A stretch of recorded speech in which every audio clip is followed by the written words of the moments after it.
সারা দেশে ডেঙ্গুর প্রকোপ বাড়লেও সর্বোত্তরের জেলা পঞ্চগড়ের পরিস্থিতি এখন পর্যন্ত অনেকটাই নিয়ন্ত্রণে। ডেঙ্গু পরীক্ষা সহ চিকিৎসা সেবার প্রস্তুতি নিয়ে বিস্তারিত জানাতে পঞ্চগড় আধুনিক সদর হাসপাতাল থেকে সরাসরি যুক্ত হচ্ছেন আমাদের প্রতিনিধি সিদ্ধার্থ কর্মকার।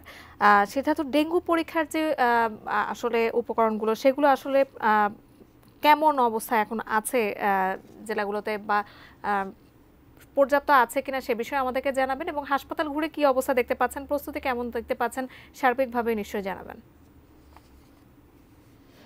যাকে আসলে পঞ্চগড়ে যে 5টি উপজেলা রয়েছে তার মধ্যে কিন্তু পঞ্চগড় আধুনিক সদর হাসপাতালে এখানে কিন্তু রয়েছে 15 শয্যা বিশিষ্ট যে ডেঙ্গু আইসোলেশন ওয়ার্ড সেটি রয়েছে। এছাড়া কিন্তু দেবীগঞ্জ উপজেলা স্বাস্থ্য কমপ্লেক্সে আমরা যেমনটি জানতে পেরেছি যে সেখানে কিন্তু 8টি শয্যা বিশিষ্ট যে ডেঙ্গু আইসোলেশন ওয়ার্ড সেটি রয়েছে। আমাকে এই তথ্য দিয়েছেন পঞ্চগড় সিভিল সার্জন মোস্তাফিজুর রহমান। এছাড়া কিন্তু প্রত্যেকটি উপজেলায় রয়েছে 2টি করে ওয়ার্ড বিশিষ্ট ডেঙ্গু আইসোলেশন ওয়ার্ড। তো পঞ্চগড় আধুনিক সদর হাসপাতালে আমি যেমনটি জানতে পেরেছি এখানকার দায়িত্বরত চিকিৎসক ডক্টর মাহমুদ আলম তিনি আমাকে যেমনটি জানিয়েছেন যে আসলে এখানে কিন্তু ডেঙ্গু পরীক্ষার জন্য যে কিট সেটি কিন্তু 581টি কিট এখনও রয়েছে, পর্যাপ্ত রয়েছে, এবং এখানে কিন্তু অন্যান্য চিকিৎসা সামগ্রী সেগুলো কিন্তু পর্যাপ্ত রয়েছে।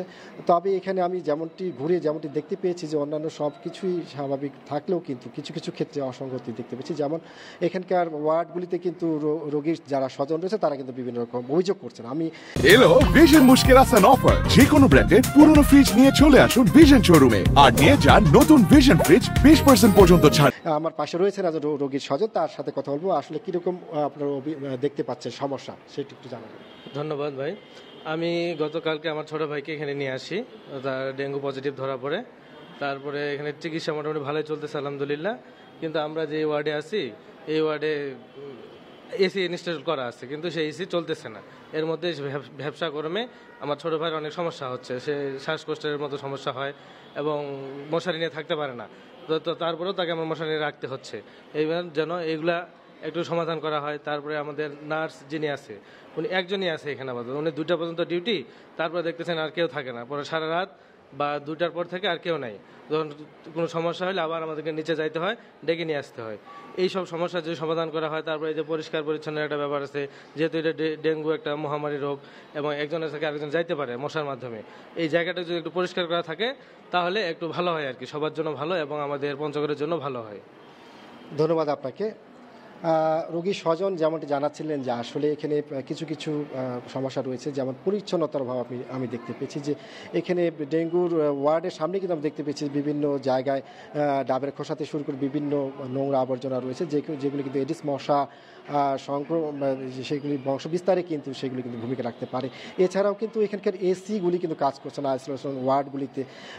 এছাড়াও কিন্তু রয়েছে পর্যাপ্ত জনবলের যে অভাব সেটি কিন্তু রয়েছে, এমনটি কিন্তু জানিয়েছেন এবং স্বীকারও করেছেন এখানকার কর্তৃপক্ষ। তো তারা বলছেন যদি এই ওয়ার্ডগুলিতে যদি জনবল যদি বাড়ানো হয় সেক্ষেত্রে কিন্তু রোগীদের যে সেবার মান সেটি কিন্তু বাড়ানো সম্ভব।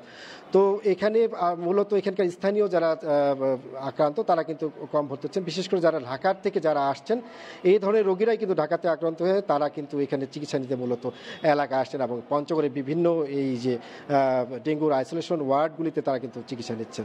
তো এখন পর্যন্ত এই বছর কিন্তু 8 জন রোগী এখানে ভর্তি হয়ে চিকিৎসা নিয়েছেন এবং 6 জন রোগী তারা কিন্তু সুস্থ হয়ে তারা বাড়িতে ফিরে গিয়েছেন এবং এখনো পর্যন্ত 2 জন রোগী তারা কিন্তু চিকিৎসা নিচ্ছেন। এখন পর্যন্ত কেউ কিন্তু মারা যাওয়ার খবর আমরা এখনো পর্যন্ত পাইনি। তো সব কিছু মিলে এই ছিল পঞ্চগড় থেকে আমার কাছে ডেঙ্গু পরিস্থিতি নিয়ে সর্বশেষ তথ্য।